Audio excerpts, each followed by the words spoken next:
All right, guys, looks like we are live and rocking and rolling here. Right on, right on. How are you? This is JT broadcasting from Nashville, Tennessee. Um, we're in my Fender. I'm a big Fender fan. Certainly, Fender Telecaster is probably the best guitar ever made. Um, we can debate that later. We got other stuff to talk about today. So, right on. I see some people jumping on. This thing seems to be working. So, how are you? Good morning. Thank you very much for all the questions. Got a lot of questions to pour through today. So, I'm not going to bullshit around too much. I'm going to get right to it. And I'm going to hopefully hit every one of these. I want to make sure I'm bringing big value to you. And I'm liable to give you some homework, right? So, don't worry about it too much. If I kind of push stuff back on you and say, hey, here's the name of the book, go do this, that's only because I can't really explain it in the short amount of time we have today. So let's go ahead and jump in right here. Allison from strategicmarketing.com. This is her question. Allison's question is, how should I structure free consultants for maximum efficiency for both the potential client and for myself? I just had a call with a potential client that had the expectation of free consultation with me. Also means I would provide in-depth analysis of their social media accounts, free restructuring plan for their current marketing strategy.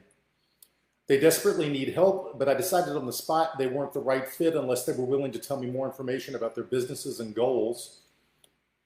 Unless analyzed their entire marketing plan first, provided advice. This is an isolated incident. It hasn't happened before. Maybe you suggest a more efficient way of providing free consultation so every potential client does not have the same expectations. Thank you for time and expertise. All right, well, listen, I know that it's really tempting to provide a bunch of free stuff on the front end. You want to pull people in and that they're going to reward you by giving you the contract or something. In my estimation, that is not the best use of your time as the expert. So I'm going to give you some experience sharing here. And I don't know if you guys are aware, but the company I used to have here in Nashville, Music City Tents and Events, we did weddings, we did concerts and stuff like that. Well, to really be good at setting up all of our weddings and kind of laying out, it was a selling tool. We would use CAD, which is an architecture design software. And we could put chairs, tables, stages, and stuff, into a 3D design, really show people what it would look like. And it was really cool, and it led to business, and all that was great. The only problem with that is to teach my people how to use CAD was expensive, took a long time. The software itself was expensive. And then we would do design and CAD work for people, and then they wouldn't use us, and we would be, ass out of luck, right? So I wonder, Allison, if it would be possible. One thing that we did was we attached an hourly charge to providing CAD drawings for people. And that was expensive. It was like $150 an hour because it was a professional service. So we would say, listen, here's the deal. We want your business. Let's talk about your needs for the event. We will do a CAD drawing and we'll put this proposal together and do all of this stuff. That costs money. And at the end of that, if you want to take our designs and our expertise and everything and go use somebody else, no problem. You pay us for our time and you can go use whoever you want to. Or if you use us, certainly we will fold that into your price. So that might be for you, Allison, that might be a good way to really, listen, I'll be honest, as a business coach, right? One of the best things that I can do to win people's business is I don't even wait. I just start coaching. Like I'll get them on the phone and I'm automatically talking about what they have going on. I'm automatically kind of beginning to coach them so they know what it feels like. It should make it a little bit easier for them to pull the trigger when it's time to pay or when it's time to sign the contract. So, before you go doing all of this free work that you just mentioned, I would assign value to it, because if you don't, they will see no value in it. And you should say, hey, I'm going to give you a lot of expert analysis. I'm going to give you a plan, all this stuff. And it's not free. there's a charge for that, unless you decide to use me, in which case that charge goes away.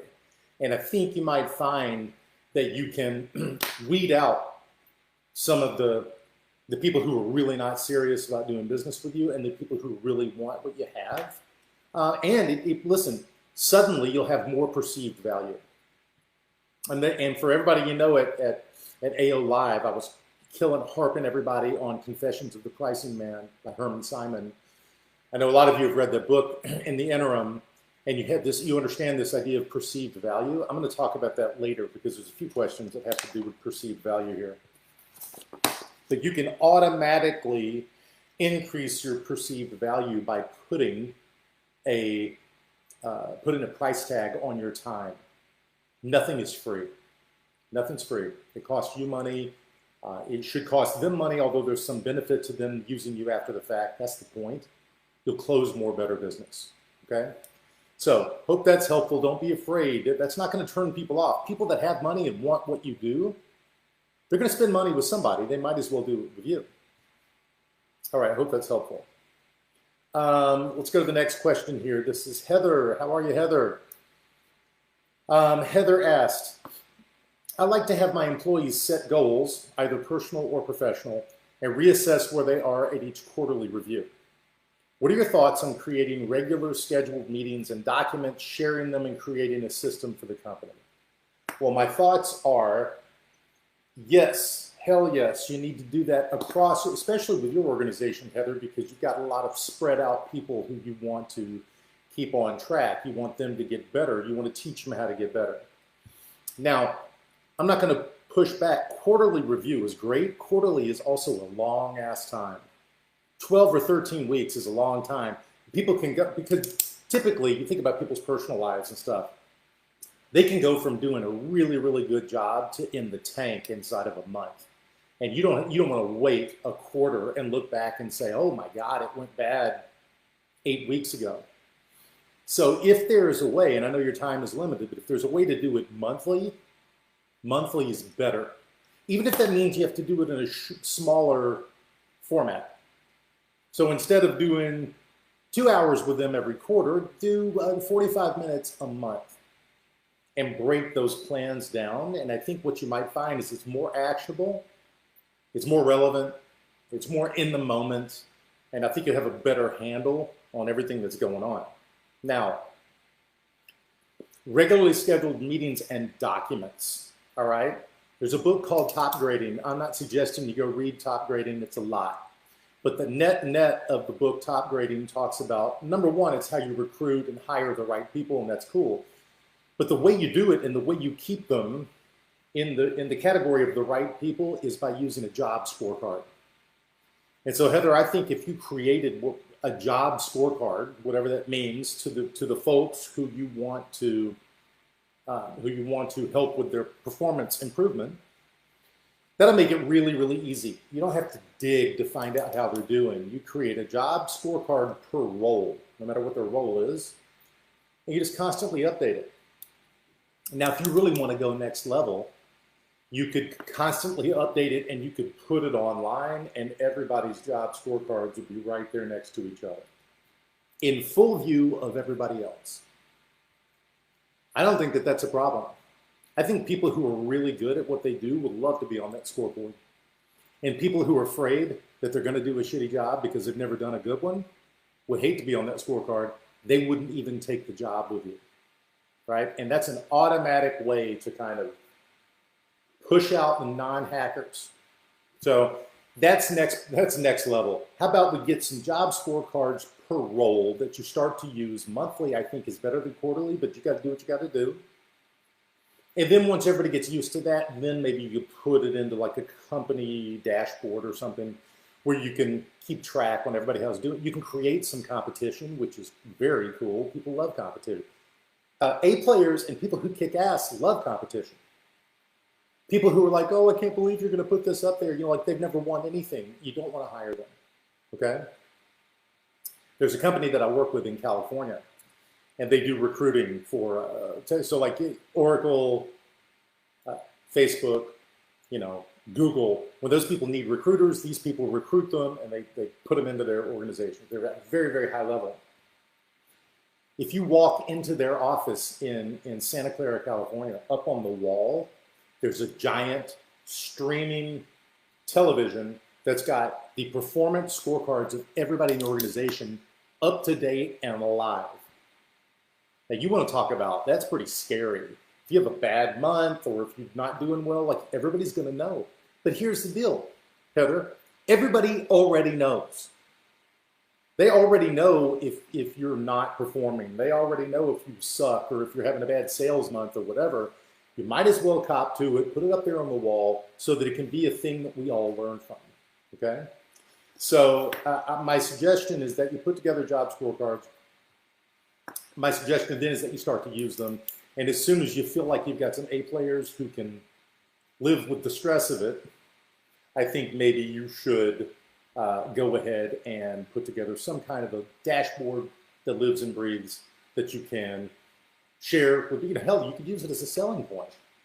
I would. Hey, not only do I have these great groomers rolling around here at Vans, but I even have a performance dashboard. These people are always, they know how they're doing. And by the way, Mr. Customer here, you can see, would you like to look, hey, the person who would be working with you is Joe.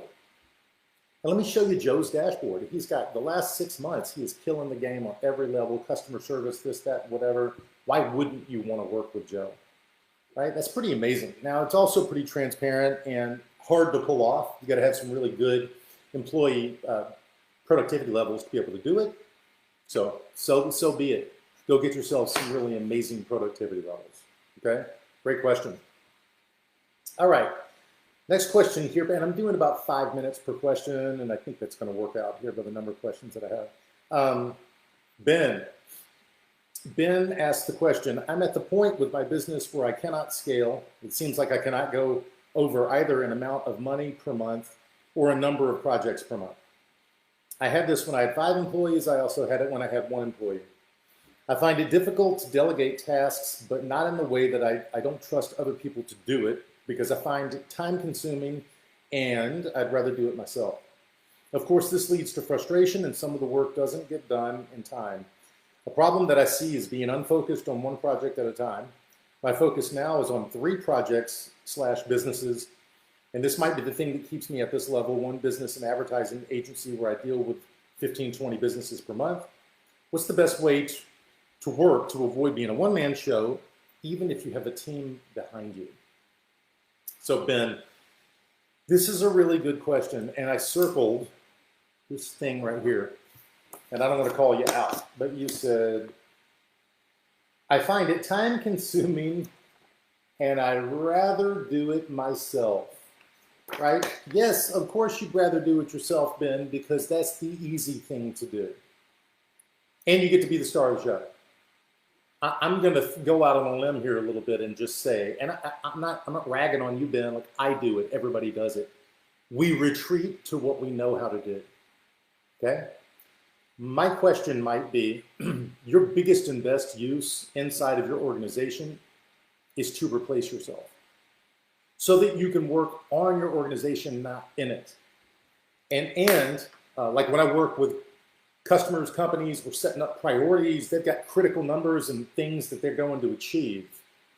Lots of times, this idea of replacing myself, teaching people how to own projects, and just reporting to me, and I'm not directly involved with any of the projects, that's a whole different set of work that's easy to ignore and that people don't want to do. And I'm telling you that that's the work that you should be most focused on so that you can have other people doing great work on your behalf. Why? Because you are the one who needs to be customer facing and selling. No way around it. I know Sean would back me up on this. Somebody has to go sell your services, and that somebody, at least for right now, is you. Nobody's going to be better than you. And now, I know that it's in, I'll hearken, my former life, there was a time where all of the clients knew my face, they knew me, they wanted me on their project. Cool. It took a little bit of time for me to go and get somebody else on my team who was really good, and I would take them with me to the client consultation or to the job site or whatever and say, hey, Mr. Client ABC, I want you to meet, the guy's name was Grant. I want you to meet Grant. Grant is better than me in every possible metric. So I'm handing you to him. I'm always going to be available to you, Mr. Client. You can give me a call, no problem. But the fact is, I need to hand you to Grant so that I can grow my business, and I'm ignoring all this stuff over here working on projects. So I'll work closely with Grant, you work closely with Grant, and we'll get it done. Call me whenever you want. That took some time. It would have been easier just for me to handle stuff, but that would not have been the way to grow my business. And you have to be disciplined. You really have to make a choice there. But yeah, I'd rather do it myself, jumped off the page. I get it, man. It's nice to be wanted. You can retreat to what you know. I don't want you to be a one-man show. Or two choices. Either be a one-man show. That's a choice you can make, and you don't have to scale anything. Scaling up is a choice that you make. And it's a difficult choice to make because it's hard to do. So either be a one-man show and be really good, trade your time for money and trade it for a lot of money, okay? Or build your business with talented people, scale up, get out of delivering the product, and you be the one selling and marketing and training the other people. It's two different roads there, okay?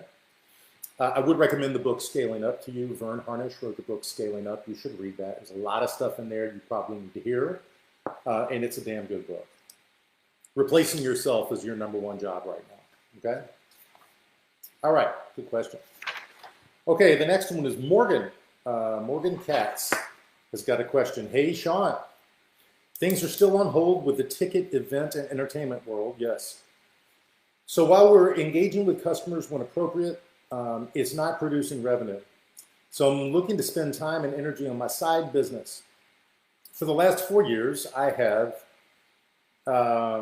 sorry, people are just distracting me in the comments. Sean told me not to look at the comments and I didn't listen to him.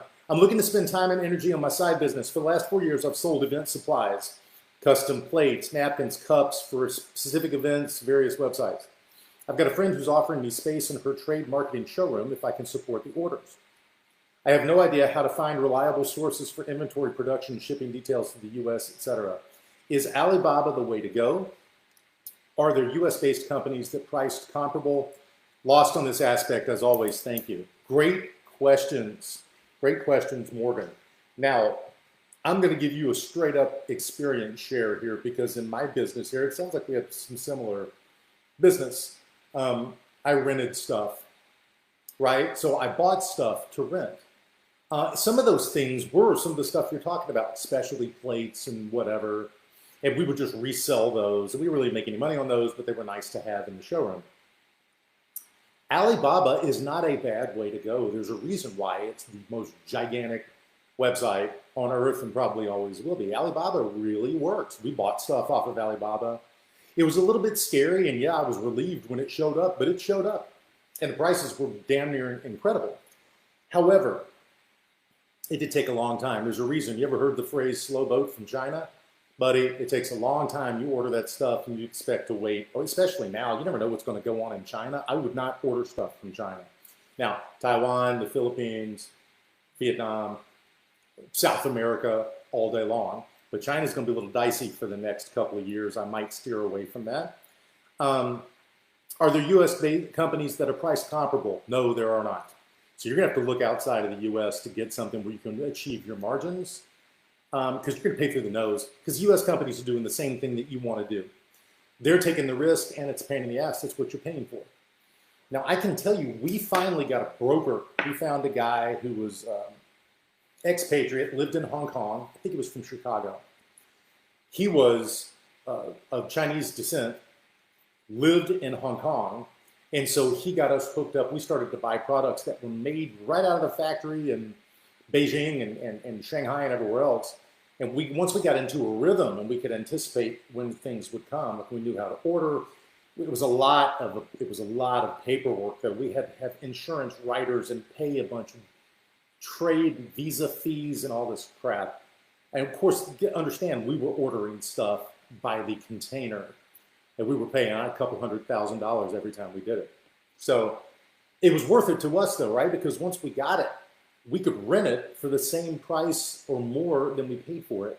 and it was really, really good margins for us. I don't think it didn't sound like to me you have that kind of time. So you might want to start with Alibaba. You might want to look up, hey, US import brokers in Taiwan and Hong Kong, and to start talking to those people. It's a giant business. I know you might think, well, man, I'm a little small business. I can't hook up with those guys. Sure you can. You are the reason why they're in business. So don't be afraid to do it. Just give yourself plenty of lead time, at least for us. And these were things coming out of mainland China and coming to the United States. It was several months. We placed an order in March for stuff we wanted to receive in August, okay?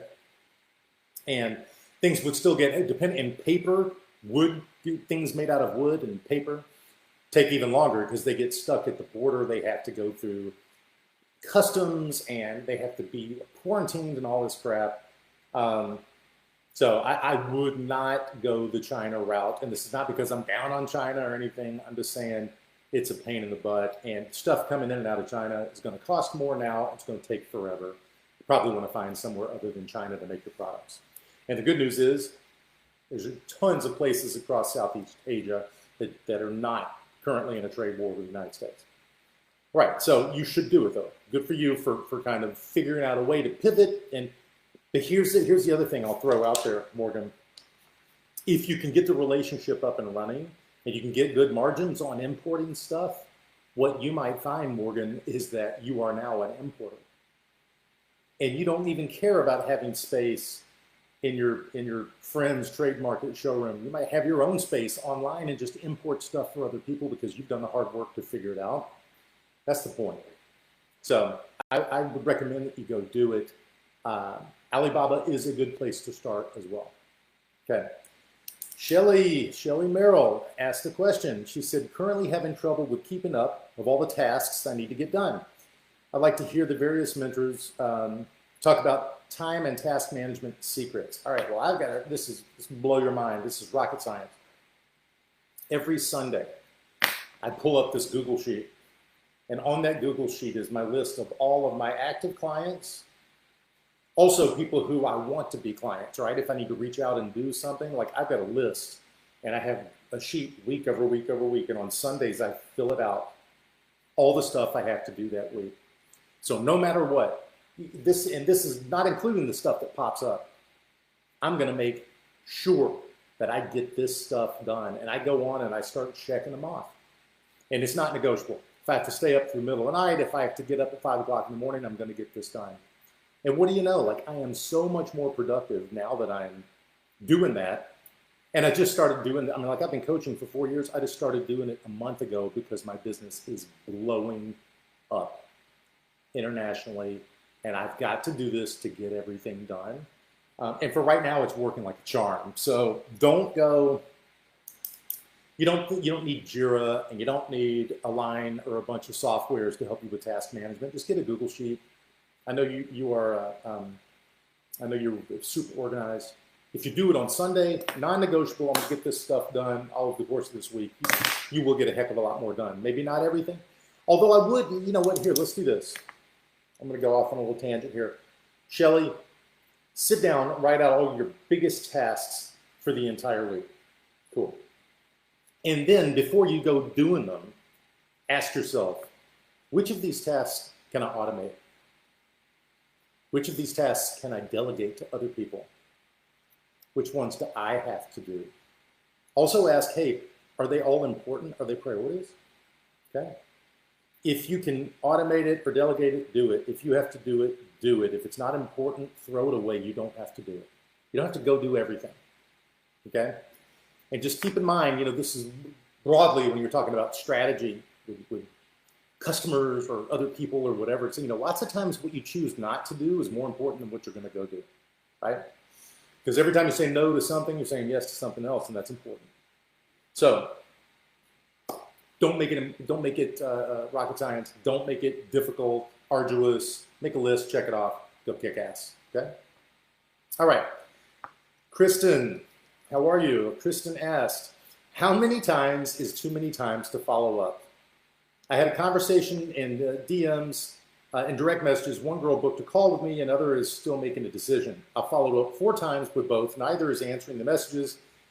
And I'm adding urgency, saying I only have 2 spots available in July, but still nothing. I really want to work on these projects. They are my ideal clients. Both want big projects done. So this is my personal opinion. DMs are not going to get it done. Phone calls will get it done. And so this is what I think. And by the way, I had a chart that I was going to pull up. I can't find it. I'm no sales expert. I live with one, though, and she's told me this many times. Most sales happen between the 7th and the 12th touch, okay? And so the idea behind it, if you look at that slide and that graphic is, hey, are you willing to do the 5th, 6th, 7th touch? And do it in such a way that you can really reach out and you can get a hold of people and you can let them know that you want to do business and that you're serious about it. So I followed up 4 times with those, neither is answering the messages. I would call them so they can hear your voice. Hey, prospect, hey, this is Kristen. I want to get you on the phone. I want to move forward. You're telling them what you want. I want to move forward with your project. I know you need it. I want to move forward. Please give me a call back. Now, if they don't call you back and you have to follow back up and you're getting to that 7th or 8th touch, this is something that really works and it's really, really weird. Call them up and you say, hey, hi, so-and-so. Hi, this is Kristen. This is the last time I'm going to call you. Please give me a call back at number. I'd love to hear from you. Thank you. Click. For whatever reason, when people get called and they hear somebody else's voice say, hey, this is the last time I'm going to call you, it just seems really important, and they do call back. So, Kristen, I think you're doing the right things. I just don't think you're following up enough times, maybe not in the right way. Phone call or video call is 1,000,000 times more important than a message which they can ignore. And I think that you might need to be a little bit more forward with them and just be honest with them. You know, add urgency, tell them that, hey, you know, I'm Mr. Obvious, right? I'm not sure, you know, you said they are my ideal clients. They both want big projects done. If you can get somebody on the phone, I would say that exactly with them. I went through an exercise to lay out my ideal client. My ideal client is this, and they are you. So that's why I'm following up with you. I know I can provide for you what you want / need. I'm ready to get started. Let's do this thing, right? If you can do that, I think it might be helpful, and I think you might get some movement there, right? But just remember, between that 7th and 12th touch is where most sales happen, so don't get discouraged. Keep pushing them. Get them on the phone. All right. Adam Drake, Adam asked, has anyone used Nextdoor specifically for marketing? And are there any nuances or methods to this particular social media site that are effective? We've been getting on an okay flow of business from people recommending us. For example, I need a CPA or financial advisor. It's posted, someone will respond with our company name. One idea we had was to start sending people that recommend us on Nextdoor handwritten thank you cards and Starbucks cards. Yes. That's cool. I think you should definitely do that because God bless these people who are out there referring you. I don't know anything about the return on investment of Nextdoor. I've never used it. I've never even heard of anybody using it. That doesn't mean it's not great. I'm just not hip to it. I work, and I know you guys are financial advisors, right? So I'm just going to tell you, I work with a organization, a team of financial advisors here in Tennessee, although they work internationally, and they're a big firm. And particularly during quarantine and everything, they had always done the old school way of referrals and networking to get business, and all that's wonderful. Well, as soon as networking went out the window with COVID, they jumped all over, hey, how can we do this thing we used to do digitally, have a broader scope? So they started doing webinars. They started to give their information out in ways that people could understand it. And they would do, I think they did a webinar once a week. I helped them set this up, right? So they were doing one webinar a week for 10 weeks. They start to put, that's the thing you push out onto Nextdoor. Hey, if you have questions during these uncertain times, if you need a financial advisor or you think you might be able to do better, Adam or Highland Investment Advisors is doing a free webinar. All you have to do is log on. You don't have to say anything. We're going to be giving great tips, tricks. We're going to be giving great insights.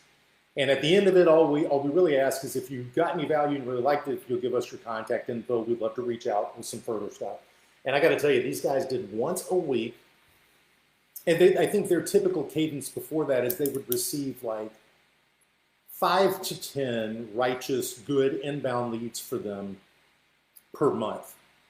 And now you got to understand these are high net worth individuals. Like they're talking, you know, they don't do a lot of small investing. They do big investing. Fine.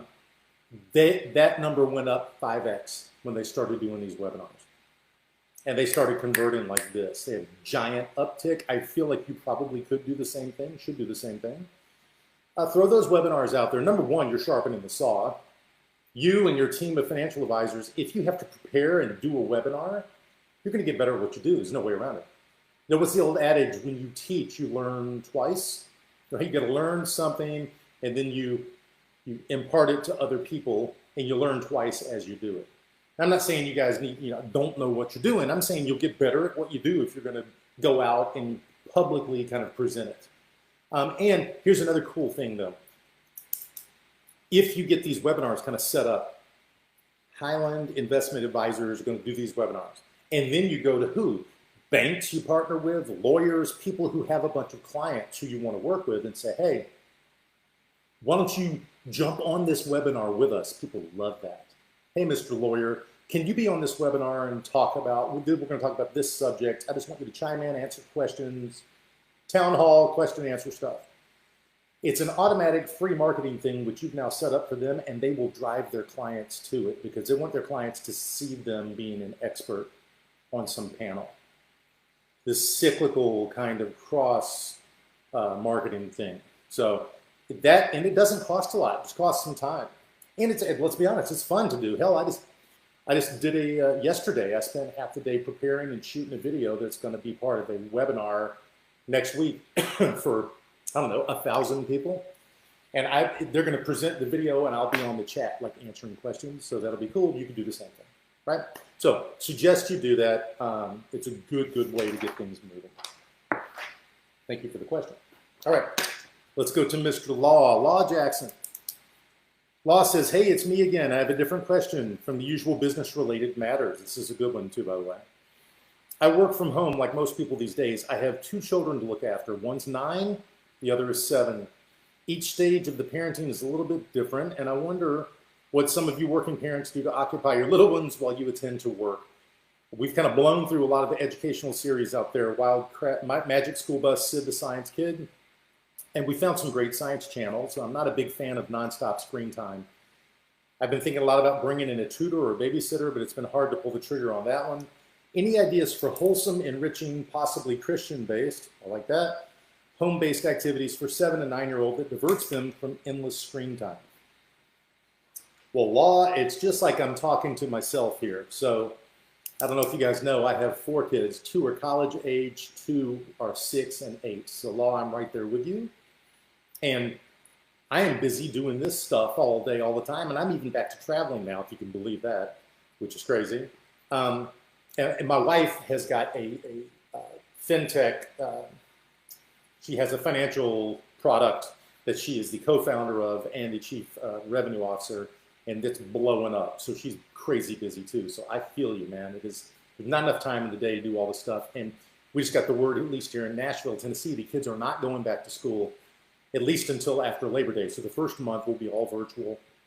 I do not get the feeling they're going back at all this year. I really don't.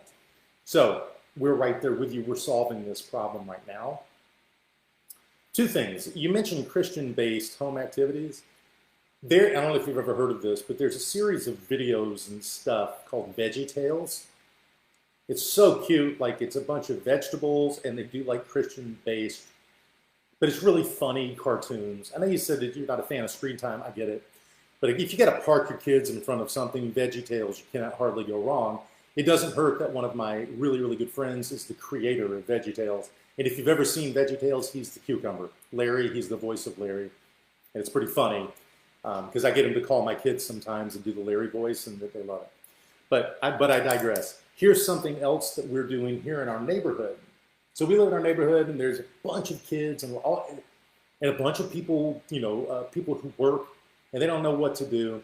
So we have kind of organized maybe a group of 5 different sets of parents. We're all going to chip in some money. We're going to hire a tutor who's going to run school for all of our kids. We're just going to pay somebody to keep them doing all of their virtual classes. Just make sure that they're doing it. If they have a question, they're going to be there for them.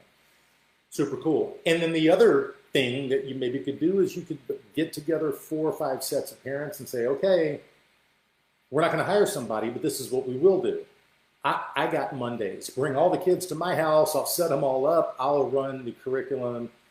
Law has Tuesdays. Somebody, either Law or his wife or whoever, will run that day. And then another set of parents will run the next day. So it's pretty funny. Like, we're having to figure out how to do this, but we're all going to get it figured out, and we're all going to do it. And listen, I think Law. Another thing that's important probably to say is, dude, everybody is struggling with this. Don't beat yourself up about the fact that you're not doing a great job at virtual learning or whatever. Nobody is. The only people who are excelling right now are the people who were doing homeschooling before. And good for them, man. I think that's totally amazing. It's not my cup of tea, never will be. So just get creative. I think if you could either hire a tutor or go in with some other people to hire a tutor for a larger group, I think you get more value out of that probably. It's probably more fun for the kids as well. So just throwing that out there. That's what we're going to do.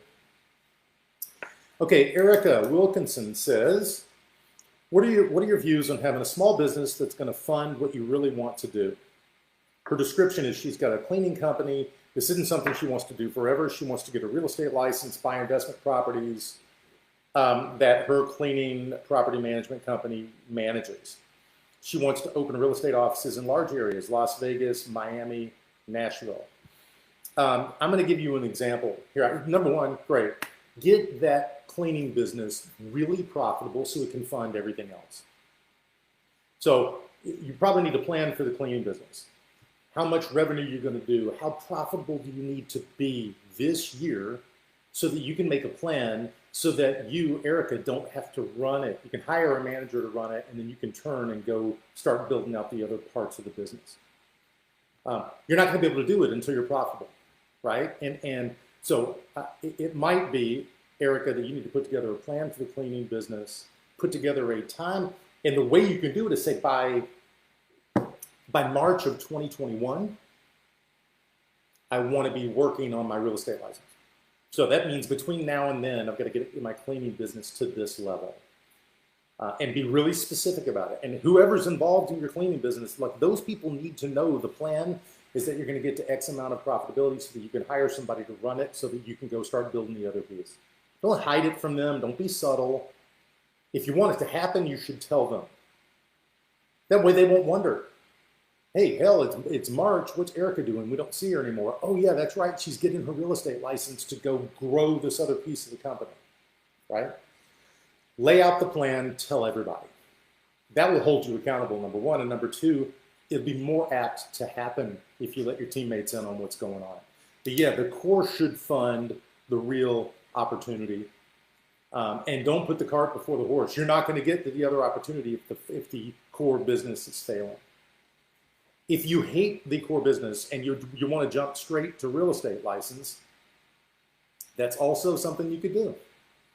You got to figure out how to pay for it, right? So if the core business must fund this other growth, get it profitable, get it right to where you're in a good place and you don't have to worry about it all the time, or you're not going to be able to do this other piece of the business very well, okay? Okay, Ashley Escobar. When you started your business, do you think it was more beneficial to get a business loan or have an investor, or why? I asked this question because the business I am building is already a product, but it is improved. Okay, well, I can tell you this one. I couldn't get a loan when I started my business in 2002. Well, that's not exactly true. I mortgaged my house and I got $15,000. That's all I could get. It wasn't a very big house. But $15,000 was enough to get started. I'm not a big fan on getting loans. You don't want to owe the man a bunch of money. You don't want to owe the bank a bunch of money. If you can get an SBA loan, now that's different. SBA loans are a little more reasonable. They're backed by the government. There's a whole philosophy. Do me a favor. I can't remember the name of the guy, but there's an entire philosophy, strategy around SBA loans and acquiring and moving, growing businesses.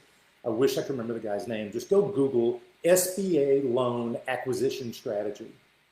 And there's going to be this guy's name. It's going to come up and you're going to see it 20 times and he's the man. So you might go learn about SBA loans in that way. I still personally think that you are the investor. Or if you want to go out and get a friends and family investment, but if you do that, that's fine. But lay it all out, do the work, get a lawyer, lay out every little bit of how it's going to get paid back, or you're going to end up ruining some relationships. You don't want to do that either. I'd say get the smallest loan you can possibly do. And what that means is put together a list of how much of the loan you need, double it, and that's the amount you get. Because you're going to be too conservative when you make that list. You're going to need this dough. And if you are not particularly disciplined when it comes to holding on to money, you need to get somebody to help you because you'll burn that money in a heartbeat. So if you get a loan or you get an investor, be really, really wise with that money and lay out exactly what you're going to spend it on and don't deviate. Chances are you're going to hit a lot of roadblocks. You're going to be tempted to throw money at it. I would not do that if you can get away with it. Okay, next one here, Alexander. Looks like Alexander Haig. Hi, mentors. I had a Skype call with Sean about a month ago. How to approach my business as a personal trainer coming back after the coronavirus. He asked me an important question. Should you be offering a product in a hugely saturated field where basically anybody can get it free online? And as he reminds me, there's no right or wrong answer to the question. I've been thinking about this over and over, come to the conclusion that being an entrepreneur doesn't mean doing something that involves your personal hobby or lifestyle. Now I have to start all over. And I'm having a hard time figuring out how to move on from here. As I look for opportunities, keep up with the AO content, read books, materials on business, is there anything you would recommend me doing on getting back to starting my own business? I don't think that it's a mistake to do something. You mentioned in here, a little bit later, you mentioned in here, doing something that you're already really passionate about. That certainly helps because you're going to get kicked in the face so many times. You've got to do something that you love. I'm not, I'll go a little further here. I must be an entrepreneur that I know. The thing that made me jump into personal training was the mindset of this is what I love to do. Of course, I should do that for a living. Naive as I am, I get going to get a personal training diploma, start my company, not considering how many people offer what I do for free online. Why would they pay someone like me? Okay, let's pause right there. If you were at AO Live, I think you know what I'm going to say. So I just want to throw this out there, Alexander. I believe that if you are the best in the world at what you do, you can command whatever price you want, okay? I believe that if you're passionate enough about personal training, now this probably wouldn't be, when I say at a scalable level, I don't think this would be monthly recurring revenue through a website or something like this. I'm going to give you an example, and I'm going to leave you with it to ponder, right? There is a guy who I met. He lives in New Orleans. I met him in Costa Rica last year. And you should see this guy. I mean, he's a living, breathing representation of what personal training looks like. He's an enormous, jacked dude. And you can tell he's very disciplined and passionate about bodybuilding and all this other stuff. And I met him, and he is a personal trainer. He's a personal trainer of one of my friends. And we had about a week together of this surfing trip at Costa Rica, which was awesome. And he was talking to me about he wanted to build his business. And I said, okay, why do you want to build your business? He was like, hey, listen, I want to make more money. I said, well, buddy, how many clients do you have? He said, I have 10. They pay X amount a month. I said, okay, what if you just charged them all 10 times as much? And he said, what do you mean? I said, what if you charge them 10 times as much? What do you think would happen? He said, well, some of them just couldn't pay that. I said, what about a couple of other ones? Could they pay it? He said, yeah, they have a lot of money. They could pay it if they saw the value. I said, well, what would you have to do to make it worth 10 times as much to them? He said, wow, I would probably go to their house literally and wake them up out of bed to make them come to this. Like I would go pick them up, get them out of bed, drag them to the gym, kick their ass, stop at the smoothie shop with them, get them to eat the right stuff and take them home, make them take a nap, like full on take over their training life. I said, okay, yeah, that would be worth 5 or 10 times what they're paying. He said, yeah, that probably would. I said, good. Why don't you go get 3 of those, make 5 times as much money, and document every second of it. Take pictures of them, like before and after, blur out their face or whatever. Show what you can do when you really do this for people. I said, I can guarantee you, I know people that have a ton of money and they pay for stuff like that if you can prove you can get it done. So he went and did it. And right now, he is the biggest name in concierge personal training in New Orleans at this moment. And now people are starting to fly him to movie sets and stuff to do this kind of work for them. So Alexander, I don't believe that you have to choose another industry. I just don't think that you're going hardcore enough into the one that you love. And I believe, and let me put it this way, the only reason I can believe shit all day long. When I had the tent and event business, that sounds pretty, pedestrian, right? Put up tents, take them down, people don't get wet, whatever, and that's fine. Forget about that. I was in the super luxury business. People had dreams. I made their dreams come true, and I charged a ton. And what I mean, I can't count the amount of weddings we did that were in excess of $1 million. People paid me $1 million to go put stuff up in a yard for one day. But that wasn't it. They were paying the $1 million for the memories of themselves and all of their family and friends for the rest of their lives. That was worth $1 million. So Alexander, I just want to encourage you to tap into what do your customers really want and how much will they pay you for it? There's nothing wrong with trading your time for money. Okay? Now, that's a job. It's not a business. I can tell you right now, I sold my business. Right now, I have work. I have a job. I don't have a business. I am the only person doing my work. Okay? I am not scalable. I trade my time for money. Now, granted, it's a lot of money. And it's cool. And I love to do it. If I wasn't passionate about it, I wouldn't do it. No way. Yeah, I'm always thinking of ways, hey, man, what could I do to work with less people, provide more value for more money, make it a little bit easier on me, and kind of transform the way that I work? I'm working on that. But Alexander, I don't think you have to give up on this idea of doing personal training and stuff. I think you need to drill down on how can you do it at the most profitable for yourself and create the most value for people. Okay? That's where I would look before I threw out everything and look for other businesses. If you're really good at what you do, you can command whatever price you want. You just got to figure out how to do it. And maybe now it's like I'd throw it out there to a group and say, hey, listen, you can't go to the gym. Quarantine you're getting whoever, target audience. You're sitting around getting fat during quarantine. You can't go to the gym. You don't have the motivation to go out and run around in your farmland or wherever you live. I can't tell where you live. But I'd say, hey, listen, I cost this much. I am licensed and bonded. Here's my personal, hopefully you don't have any criminal past or anything like that. And I'd say, listen, here's my rap sheet. I'm going to send you this. And man, people love when you're demanding on them. I'm just going to go and let you know. I'm demanding on my clients that know this business. And I would say, hey, Alexander, okay, so you want to get fit, right? All right, cool. That's cool. Here's the deal. I'm going to charge you this much. I know it sounds like a lot, but I'm going to save your life. I'm going to get you in the best shape of your life. I'm going to fix you. All your blood work is going to come down from your doctors. You have diabetes now. We're taking that away. And You don't have any discipline at all. I'm going to teach you how to be disciplined. And the way I'm going to do it is you are going to give me the keys to your house, the code to your alarm. I'm going to meet everybody in your family because at 5 o'clock every morning, I'm walking in the door and I'm pulling you out of bed to go work out. And this is a contract. You're going to pay me a year in advance because I don't give a shit.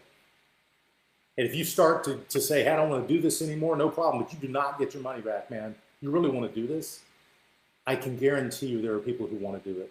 They will pay you a year in advance, $10,000 a month for you to get them in shape and to get them healthy and to change their mindset.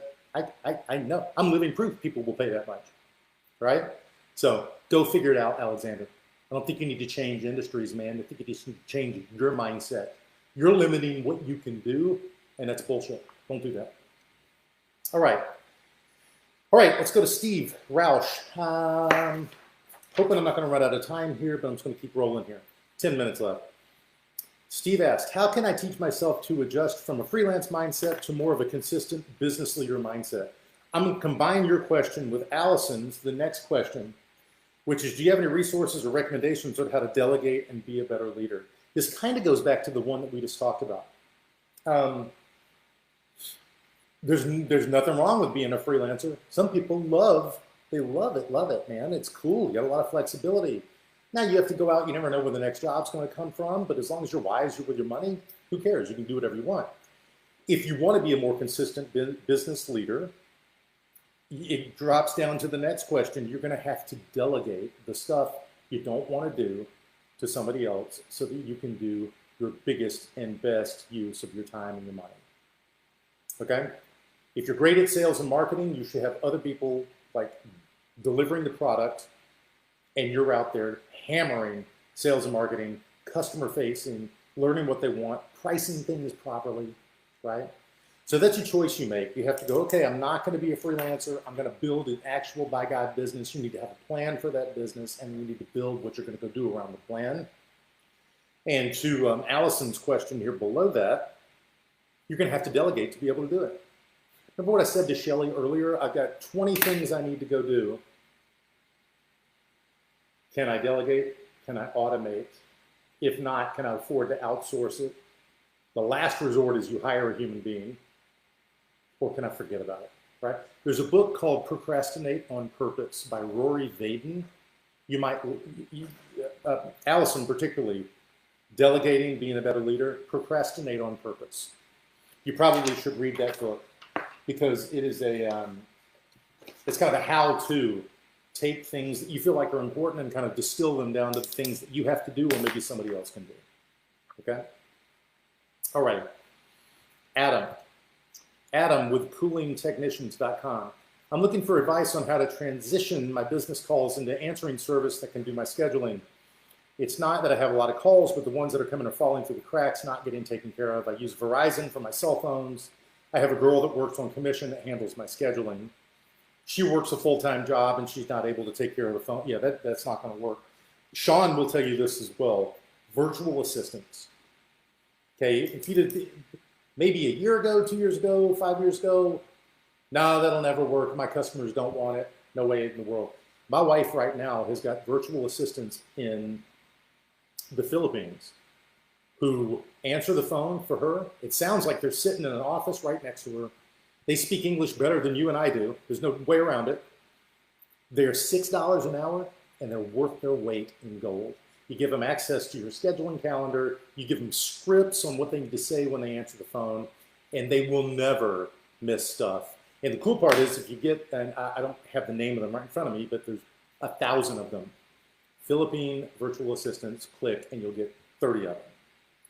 The cool part about engaging with a company like that is if you get an assistant you start working with, and for whatever reason it doesn't work out, or they drop a couple of calls, you can easily switch them in. But it seems complicated. It's not. It's really not. These people make it so easy, and you can be very demanding, get exactly what you want, and you should just pay the money.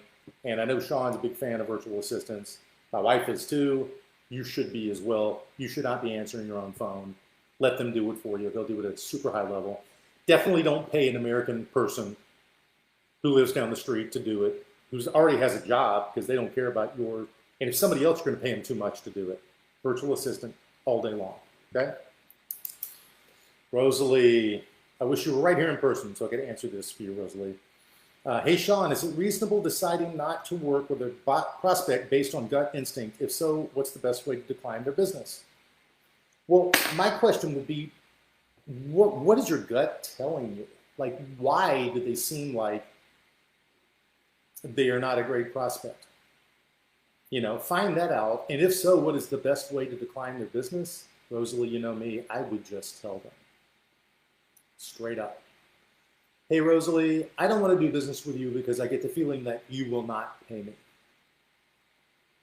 Oh my God, and that person might be offended.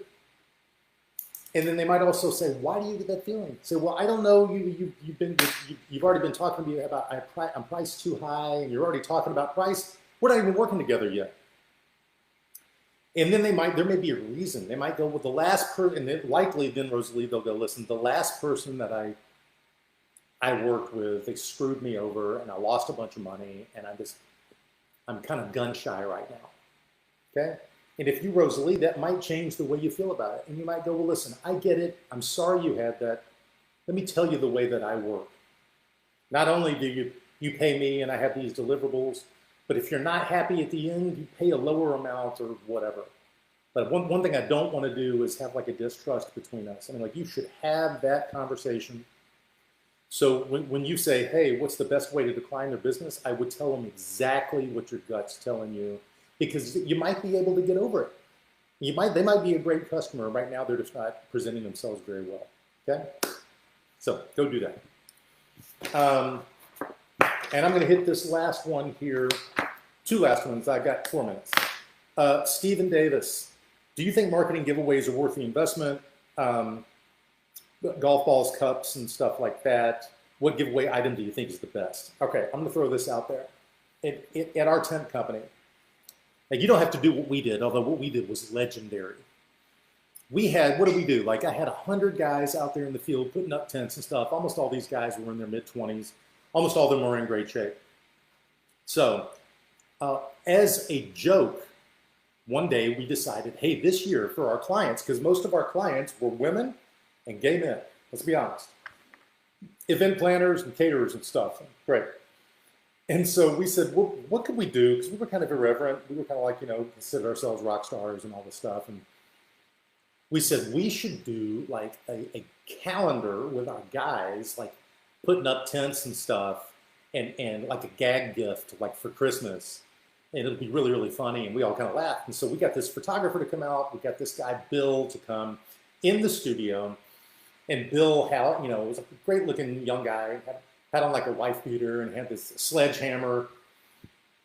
And the photographer's taking these pictures. I got home and I had them all on my computer and I pulled them up and I was looking at them with my wife. And I'm looking at them, these black and white photos, really amazing photos. And my wife said, honey, this is not funny. These photos are amazing. And I said, you think we should do a calendar like completely serious with these guys? Like the Pirelli calendar, you should look that up.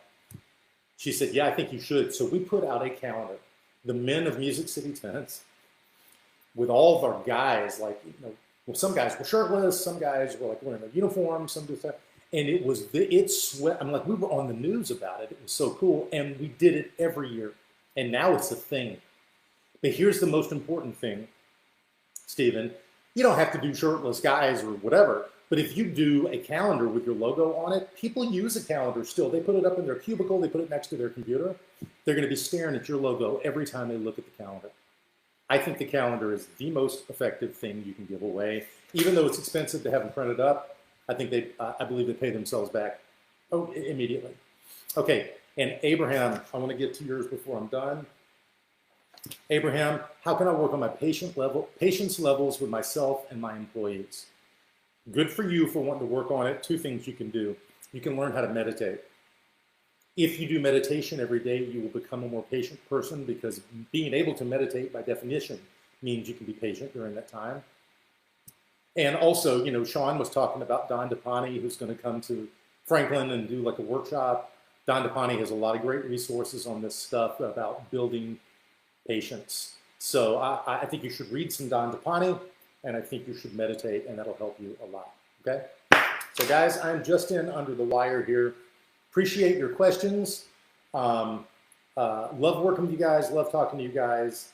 I don't know about everybody else. My business is blown up in the last month. I think people are maybe coming out from under the COVID fear, and they want to move forward and fast. So they are blowing me up. So I really appreciate being able to do these with you guys. And if you want to shoot me an email, you can email me at JT Terrell, Terrell, online@gmail.com. Happy to answer other questions for you. Submit them through the portal as well. That's what it's there for. And appreciate it, guys. Thanks so much. Bye, guys.